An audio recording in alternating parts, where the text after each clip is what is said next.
دنیا میں آج تک ہزاروں لاکھوں ڈسکوریز کی جا چکی ہیں جو آج سے ہزاروں سال پہلے رہنے والے لوگوں کے طور طریقوں اور ان کے کلچر کے بارے میں بتاتی ہیں۔ زیادہ تر ڈسکوریز ایسی ہوتی ہیں جو انسانوں کو چونکا دیتی ہیں اور سائنٹسٹ کو یہ سوچنے پر مجبور کر دیتی ہیں کہ یہ کیوں اور کیسے ہوا۔ آج ہم ایک ایسے ہی ہیومن اسکل کے بارے میں جاننے والے ہیں جس نے سائنٹسٹ اور آرکولوجسٹ کی نیندیں اڑا دیں۔ رابیل ٹی وی کی ویڈیوز میں ایک بار پھر سے خوش آمدید۔ ناظرین کرام، 1864 میں ایک امریکن آرکولوجسٹ جارج سکوئر کا سامنا ایک ایسی چیز سے ہوا جس کی اس نے شاید ہی کبھی توقع کی تھی۔ وہ اپنے ہاتھ میں ایک ایسی چیز کے ثبوت اٹھائے ہوئے تھا جس کو سائنٹسٹ اور ریسرچرز تقریباً ناممکن قرار دے چکے تھے۔ ناظرین کرام، جب 1861 میں امریکہ میں سول وار کا آغاز ہوا تو اس وقت کے پریزیڈنٹ ابراہم لنکن نے سائنٹسٹ اور ریسرچرز کی ایک ٹیم کو ساؤتھ امریکہ کے ایک آئی لینڈ پیرو پر بھیجا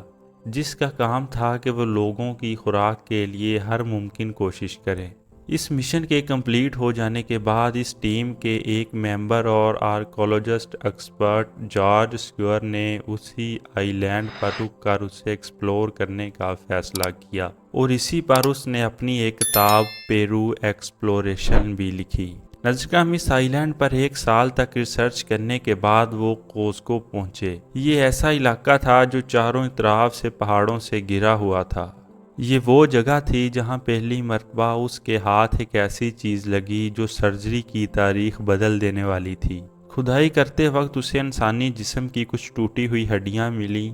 جو اس کے لیے کوئی نئی بات نہیں تھی، لیکن جب اس نے اور کھدائی کی تو اس کے ہاتھ ایک ایسی چیز لگی جس کا اس نے کبھی تصور بھی نہیں کیا تھا۔ ناظرین کرام، کوزکو کے پہاڑوں سے اسے ایک انسانی کھوپڑی ملی جس کا سائز تو ایک نارمل انسان کے اسکل جتنا ہی تھا، لیکن اس میں حیران کر دینے والی بات یہ تھی کہ اس کھوپڑی کے اوپر 15 ملی میٹر سے 17 ملی میٹر کا ایک سوراخ تھا۔ یہ سوراخ اس کے لیے حیران کن تھا کیونکہ اس نے اپنے پورے کیریئر میں اس قسم کا سوراخ اور وہ بھی ایک انسان کی کھوپڑی پر پہلے کبھی نہیں دیکھا تھا۔ اس آرکولوجسٹ جارج سکوئر کا کہنا تھا کہ یہ سوراخ قدرتی طور پر نہیں ہو سکتا کیونکہ جس انداز سے اس ٹکڑے کو کاٹا گیا ہے یہ قدرت کا عمل ہرگز نہیں لگتا۔ اب اس کے ذہن میں کئی سوالات جنم لے رہے تھے کہ کیا اس شخص کو کسی قسم کی سزا دی گئی تھی یا ہو سکتا ہے کہ یہ انسان یا یہ ہیومن اسکل اس دور کے کسی میڈیکل ٹریٹمنٹ یا سرجری کا حصہ رہا ہو جس میں اس کے سر پر یہ سوراخ کیا گیا ہو۔ ناظرین، اس آرکولوجسٹ جارج سکوئر کا کہنا تھا کہ اس بات کا پتہ تو بعد میں چلے گا کہ اس شخص کو سزا دی گئی تھی یا پھر کسی قسم کا ٹریٹمنٹ تھا، لیکن اس بات کی گارنٹی ہے کہ اس عمل کے بعد بھی وہ شخص زندہ بچ گیا تھا کیونکہ وہاں نئی ہڈی کے نشانات بھی تھے جس سے یہ ظاہر ہوتا ہے کہ کھوپڑی کے کاٹے گئے ٹکڑے کے کنارے پھر سے بڑھنا شروع ہو گئے تھے، اور ایسا اس وقت ممکن ہوتا ہے جب انسان زندہ ہو۔ اب جارج سکوئر اس کھوپڑی کو اپنے ساتھ واپس نیو یارک میں لے آیا اور اسے new York academy of medicine کے حوالے کیا، جہاں پر سائنٹسٹ اور ریسرچرز کی محنت کے بعد اس بات کا علم ہوا کہ یہ اسکل تقریباً 1500 سے 2000 سال پرانا ہے اور یہ اس زمانے کی سرجریز میں سے ایک ہے۔ اب سائنٹسٹ نے اس سرجری کو ٹریپنیشن کا نام دیا۔ ناظرین، ٹریپنیشن ایک ایسا عمل ہے جس میں مریض کے سر میں ایک خاص جگہ پر ایک سوراخ کیا جاتا ہے، اور ایسا اس وقت کیا جاتا ہے جب مریض کے سر میں خون جم جائے یا اس کے سر کی ہڈی بڑھنا شروع ہو جائے۔ ناظرین، جب 1877 میں اس سرجری کی یہ کہانی پبلش ہوئی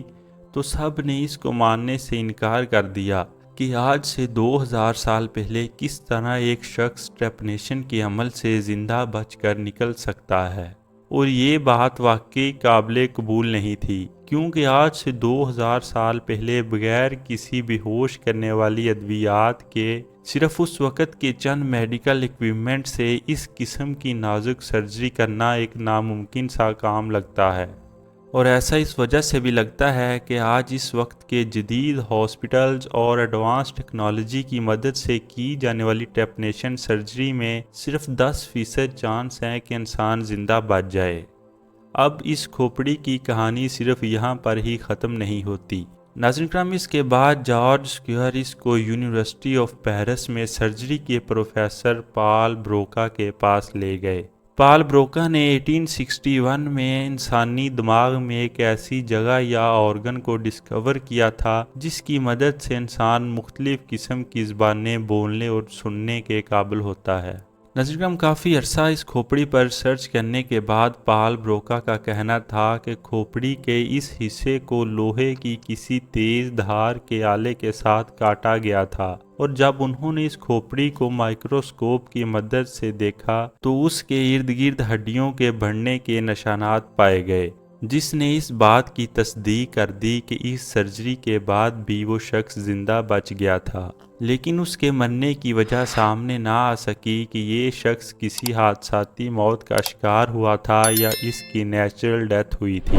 پال بروکا کی اس ریسرچ کے بعد کئی سائنٹسٹ اس بات کو ماننے پر رضامند نہیں تھے، لیکن اس واقعے کے کچھ عرصہ بعد ساؤتھ امریکہ کے کئی ممالک میں سے ایسے سوراخوں والی کئی ہڈیاں ڈسکور کی گئیں جس نے پال بروکا کی ریسرچ کو صحیح ثابت کر دیا۔ اب سوال یہ تھا کہ آج سے 2000 سال پہلے لوگ کون سے آلات استعمال کر کے اس طرح کی سرجریز کیا کرتے تھے، لیکن سائنٹسٹ اس وقت مزید حیران ہو گئے جب ان کو پتہ چلا کہ آج سے تقریباً 8000 سال پہلے پرانی ہڈیاں بھی ملی ہیں جن پر بالکل اسی طرح کے نشانات تھے۔ اب ایکسپرٹس نے ایک بار پھر ان ہڈیوں پر ریسرچ شروع کر دی، اور اس بار کئی ایسے شواہد ہاتھ لگے جنہوں نے سائنٹسٹ کے کام کو مزید آسان کر دیا۔ اب وہ سائنٹسٹ جو ان نشانات کو کسی جنگ میں لگنے والے زخم کا نشان یا کسی جانور کے حملے کا نشان سمجھتے تھے، وہ اب اس کو ایک سرجری کا حصہ سمجھنے لگے تھے۔ ایکسپرٹس کا کہنا تھا کہ اس قسم کی سرجری کے لیے مختلف قسم کے اوزار استعمال کیے جاتے ہوں گے، جن میں نوکیلے پتھر، جانوروں کی ہڈیاں، گرم سلاخیں اور یہاں تک کہ شارکس کے دانت بھی استعمال ہوتے ہوں گے۔ اس بات سے اس دور کے ڈاکٹرز اور وہاں کے لوگوں کے بارے میں اندازہ لگایا جا سکتا ہے کہ آج سے ہزاروں سال پہلے وہ میڈیکل کی فیلڈ میں کتنا آگے تھے، جو اس طرح کی سرجریز بغیر کسی ایڈوانس ٹیکنالوجی کے کیا کرتے تھے۔ امید ہے ربیل ٹی وی کی اس ویڈیو کو آپ بھرپور لائک اور شیئر کریں گے۔ اس طرح کی مزید ویڈیوز کے لیے جڑے رہیں ہمارے ساتھ۔